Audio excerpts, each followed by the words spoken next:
Salutare tuturor și bine v-am găsit la un nou tractor vlog. Astăzi, bine, eu între timp n-am filmat, dar am încărcat baloți, mai exact 14 la număr. Și da, trebuie să îi legăm. Cred că și în ultimul videoclip am făcut exact aceeași treabă.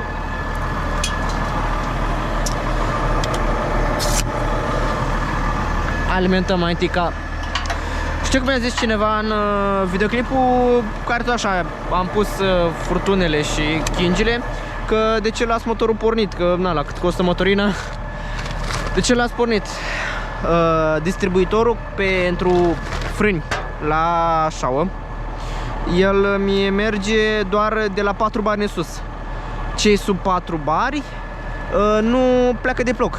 Deci efectiv eu nu pot să plec cu platforma până ce nu am 4 bari cel puțin. Și atunci, adică eu îl opresc, pun astea. Bravo. Hai că nu le-am încălcit rău. Dar cred că o să trebuie să merg pe deasupra.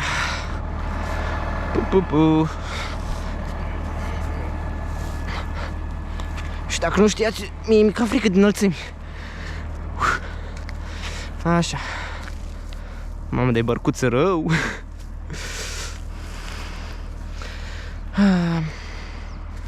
Gen. Păc. Hai să punem prima oară la ăștia din spate.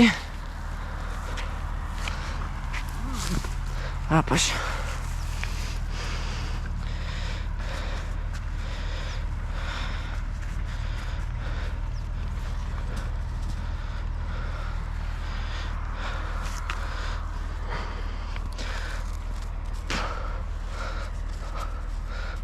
Deci trebuie să ne asigurăm în felul următor.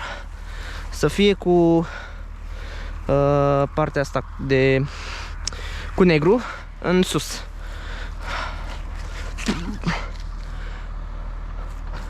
Putem să mai dăm o leacă. Cam așa. Eu cred că pot stau și aici.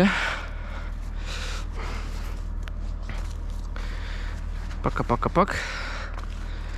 Da, facem în felul următor.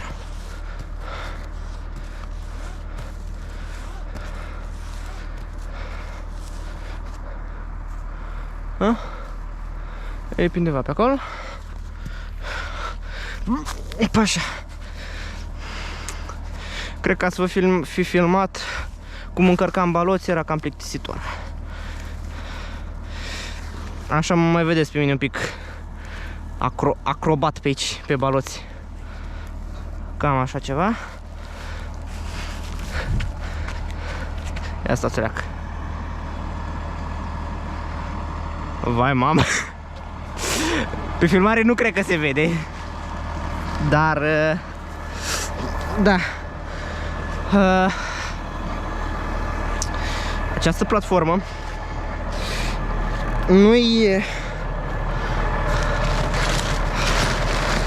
nu-i foarte lată. Și atunci, stai să văd să am camera pusă bine. Gen, tu ar trebui să fii aici. Gen, tu ar trebui să fii aici. Uite, acum cum stau. Bine, la Lucerni altfel. Așa. Și da, îi legăm pe dreapta. Avem aici clicheții cu dubli. Gen, v-am mai explicat în videoclipul precedent. Intră prin locașul ăsta. Am pus-o dreaptă, Și eu, ca să presez un pic mai bine, pun gen undeva mai sus. Și gen dau o leacă așa, că să țină și tragă în jos.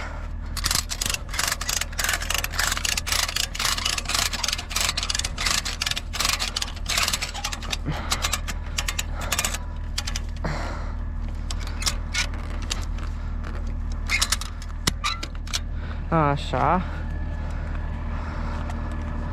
Eu, da, ăștia sunt cam grei. Și da, știu că sunt un pic turtă, dar că sunt balos ce o să-i consum acum. Mai ales că eu anul ăsta nu prea am avut lucernă. Vacile nu am un câmp undeva unde pot să le scot. în sensul să pască. Bine, hai că le scot acum un pic, că a mai plouat pe la noi. Și bravo că mi s-a dus colțul din partea aia altă. Bine, dacă eram în doi era mai simplu. Dar mă descurc și într-unul singur. Cât mi-e aici 5-7 minute. Chiar efectiv durata videoclipului ăsta o să fie cam cât mi-e. Ce faci tu mie fente din astea? Hai sus, oreacă. Deci cam așa.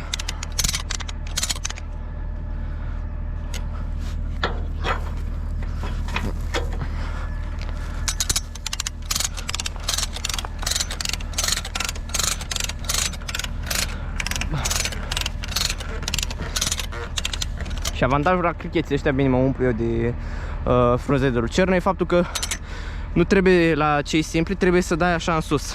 La ăștia, pardon, dau în jos. Cea mai multă putere.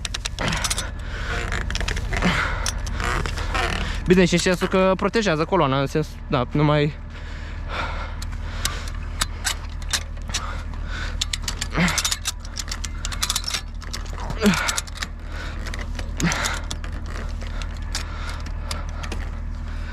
Asta... n-am asigurat aici. Șeful.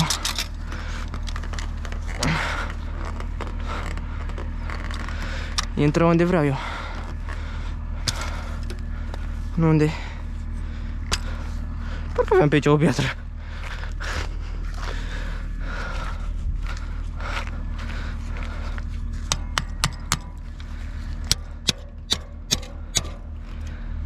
Da, știu că nu e cel mai ok să bați în kingă, dar aparent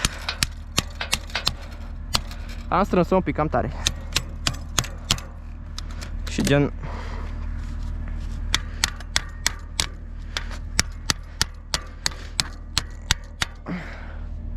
Nu se poate... acum s-a blocat. Gen, eu nu știu dacă pot să vă arăt eu aici.